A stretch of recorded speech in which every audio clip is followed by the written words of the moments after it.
class. Today we'll talk about how can you change your photo profile on your Twitch app. So you just follow this ways, then it's going to work with you. All you have to do in the first, just go down here. So you're scrolling down here. Actually, you will find here profile. Just click on it. Sorry, I'm going to skip this live here. So you click on profile.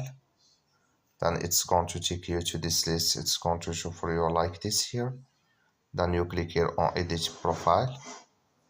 So until you will find this list here, just you will find here profile picture. Click in this sign here. And here can you check a photo or choose it for existing photo here on your library or your album.